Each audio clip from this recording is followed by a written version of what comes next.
Social media platforms पर अगर जोड़कर भी देखा जाए तो इनका आंकड़ा 1-1.5 लाख से ऊपर नहीं जाता है। जब कार्यकर्ता मुट्ठी भर बचे हैं, आखिर किनके दम पर ये लोग चुनाव लड़ने और जीतने वाले हैं? मुझे ऐसा लगता है कि अब जनता कभी भी किसी भी कीमत पर इनकी बातों में नहीं आने वाली। नमस्कार, मेरा नाम आलोक है। आप लाइव सीरीज देख रहे हैं। भारत के इतिहास में पहली बार ऐसा हुआ है कि वर्चुअल रैली के जरिए बीजेपी ने अपने सभी समर्थकों के साथ सीधा संवाद किया है। केंद्रीय गृह मंत्री अमित शाह ने कल साफ साफ कह दिया कि अब लालटेन युग चला गया, अब एलईडी बल्ब का युग आया है। इस वक्त रालोसपा के मुख्य प्रवक्ता अभिषेक झा हमारे साथ हैं। कल वर्चुअल रैली के माध्यम से काफ़ी संख्या में लोग जुटा लिए। आलोक जी, काफ़ी संख्या का मतलब क्या होता है? यही भारतीय जनता पार्टी जो पूरे विश्व में सबसे बड़ी पार्टी होने का दम्भ भरती है। अगर ये गांधी मैदान में रैली कर रहे होते तो ये लोग कहते कि हमने 10 लाख लोगों को जुटा दिया। अरे भैया, आपने अगर रैली की है, विभिन्न सोशल मीडिया प्लेटफॉर्म्स पर अगर जोड़कर भी देखा जाए तो इनका आंकड़ा 1-1.5 लाख से ऊपर नहीं जाता है।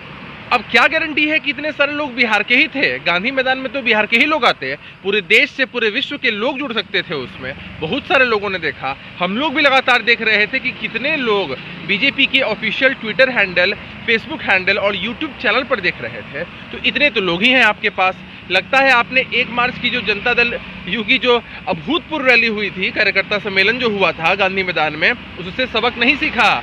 उसी वक्त एनडीए के जो कार्यकर्ता थे वो हतोत्साहित हो चुके थे कि जब कार्यकर्ता मुट्ठी भर बचे हैं, आखिर किनके दम पर ये लोग चुनाव लड़ने और जीतने वाले हैं? कहा जा रहा है कि रणनीतियां बनाई जा रही हैं, और जहां तक बात रही, अब तो आरजेडी ने भी कह दिया कि सवर्ण को हम जाति को देखिए, आप जगह देंगे। आपने 2 बातें कही हैं। सबसे पहली रणनीति की बात, अगर अमित शाह जी यह जो रैली करते, इस रैली में अगर बिहार के पिछड़ेपन के बारे में बात करते, बिहार में जो पढ़ाई, कमाई, दवाई, कार्रवाई, सिंचाई, सुनवाई की व्यवस्था नहीं है, उसके विषय में अगर यदि चर्चा करते तो हम लोग सही मायने में उनकी इस डिजिटल रैली की सफलता मानते।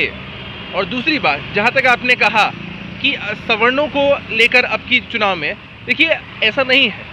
संख्या के आधार पर हमेशा ही प्रतिनिधित्व मिलता आया और मिलना भी चाहिए।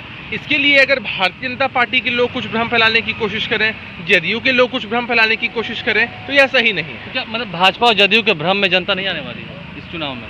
कब तक आएगी आखिर? कोई आपको 1 बार बेवकूफ़ बना सकता है, 2 बार आपने उसकी बात मान ली, तीसरी बार उसने दल बदल लिया तो आपने उसकी बात मान ली। लेकिन आखिर कब तक आप बेवकूफ़ बना पाएंगे एक ही जनता को? अब तो ये जो कोरोना महामारी आई, उसने इन लोगों की व्यवस्था की पोल बहुत अच्छे से खोल दी है। मुझे ऐसा लगता है कि अब जनता कभी भी किसी भी कीमत पर इनकी बातों में नहीं आने वाली। तो क्या मतलब कल की जो वर्चुअल रैली थी उसमें जो लोग देख रहे थे उन्होंने इनकी बात को नहीं समझा, नहीं सुना?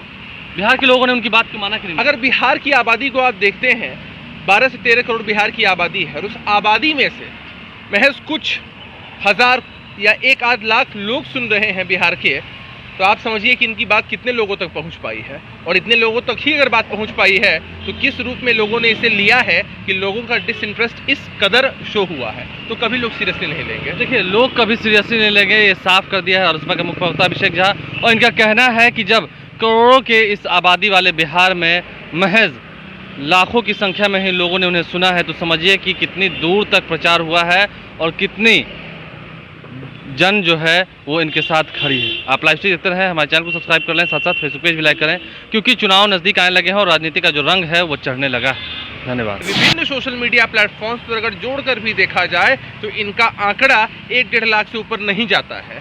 जब कार्यकर्ता मुट्ठी भर बचे हैं, आखिर किनके दम पर ये लोग चुनाव लड़ने और जीतने वाले हैं? मुझे ऐसा लगता है कि अब जनता कभी भी किसी भी कीमत पर इनकी बातों में नहीं आने वाली।